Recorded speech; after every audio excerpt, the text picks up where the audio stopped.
Questa era una delle capacità di Gerardo Bamonte, quello di attirare a casa sua le personalità più incredibili da tutto il mondo. Venivano dall'Amazzonia, dal Sud America, dalla Cina, dal sud-est asiatico, e aveva questa capacità di riportare, no? Tutti in un'atmosfera di amicizia e nello stesso tempo di studio, e questo suo fascino ha attratto migliaia di studenti che veramente andavano a seguire lezioni di Gerardo, con questo desiderio poi la maggior parte di essere portati sul campo a fare ricerca. Ed è questo che attirava moltissimo, perché nessun'altra cattedra, né di antropologia né di etnologia, portava gli studenti sul campo, e questa è la grossa attrazione, il grosso fascino degli insegnamenti di Gerardo. Il libro ha anche un intervento, un articolo di Rattanavong, che è un personaggio abbastanza importante in Laos perché è stato anche ministro e adesso è direttore dell'Istituto di Ricerche Culturali e Sociali del Laos. La mia esperienza in realtà è un po' di voyeur di secondo livello, perché già l'antropologo è uno che va lì e si impiccia, insomma, no? Che ficca il naso nelle situazioni più inconsuete. Io, in quanto, diciamo, esperto di turismo, responsabile nelle fattispecie, ho partecipato al laboratorio sul campo in sud-est asiatico, diciamo, guardando il lavoro che facevamo, quindi era una doppia lettura. No, vabbè, a parte gli scherzi, appunto questo libro, insomma, è un omaggio dovuto, credo, no? a questa esperienza e per la persona che l'ha reso possibile. La parte che c'è in questo libro è stata liberamente tratta da Umberto, dalla mia tesi,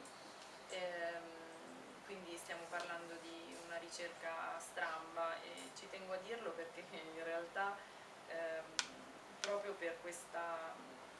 caratteristica tipica di Gerardo di essere una calamita di cose, persone e energie diverse,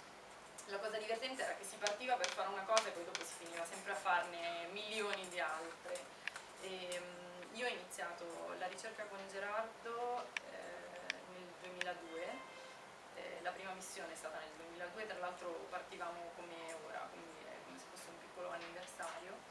e per la mia prima tesi, perché la mia prima tesi era sulle minoranze etniche del Vietnam settentrionale.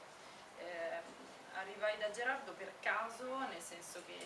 dopo io ho sempre avuto una fissazione per l'Asia e il sud-est asiatico, e dopo un viaggio in Vietnam avevo visto questa realtà buffa delle minoranze etniche che un po' erano vendute come gli animali allo zoo, e mi aveva incuriosito, quindi tornata a casa avevo deciso di voler fare una tesi su queste minoranze etniche, ma nessuno se le filava. E la straordinarietà di questa esperienza è stata che comunque ha dato possibilità a studenti di varie estrazioni sociali, culturali, di poter accedere a una, appunto, realtà, poi a una prassi di ricerca altrimenti impensabile, e soprattutto quando progressivamente, insomma, anche lo stato dell'università italiana si è andato proprio deteriorando, era comunque un centro estremamente vitale, e quindi da questo sono scaturite, insomma, tantissime iniziative. Comunque uno poi se la porta appresso questa vitalità, insomma, questo modo di fare. E quindi, diciamo, la possibilità di scrivere questa tesi è stata data solo e unicamente da questa esperienza, nel senso che io non avevo proprio minimamente l'idea di quello che potevo andare a fare in Laos, perché proprio malapena sapevo dove fosse. E quindi in qualche modo è come se poi è la ricerca che è venuta a me, diciamo, nel senso che ho osservato, mi sono seduta, ho osservato quello che succedeva, e fondamentalmente la cosa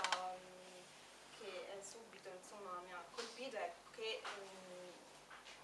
sta in uno stato, in un territorio in cui coesistevano due forme di vivere insieme, di creare gruppi sociali, di sviluppare forme economiche e poi politiche, poi anche che si andavano a estendere su un piano simbolico in maniera differente, totalmente diverse, quindi da una parte uno Stato nazionale in cui c'era una cultura che risultava egemonica rispetto alle altre, che aveva sviluppato certe forme economiche, che coesisteva con delle culture totalmente differenti, che in qualche modo la attraversavano come delle linee che non facevano, diciamo, del loro vivere, il fulcro del loro vivere il territorio, l'espansione nel territorio, ma quanto più la ricostruzione di una linea di discendenza che era quella degli antenati. L'altro elemento era, su cui mi sono concentrata, era la Porta degli Spiriti, che nel 2006 noi vedevamo in tutti i villaggi, ancora prima di arrivarci, perché questi praticamente archi, ma non sono archi, insomma, sono più,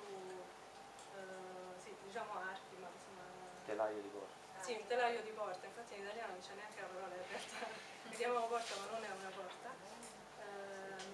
Si trovavano, erano di solito due se non di più, limitavano il villaggio, nel senso separavano il villaggio da quello che era lo spazio esterno, foresta, con i sentieri, diciamo, da una parte che stavano sugli altri villaggi o sulla strada che portava al mercato, e dall'altra parte sui campi coltivati che venivano coltivati, insomma, dagli abitanti di quel villaggio.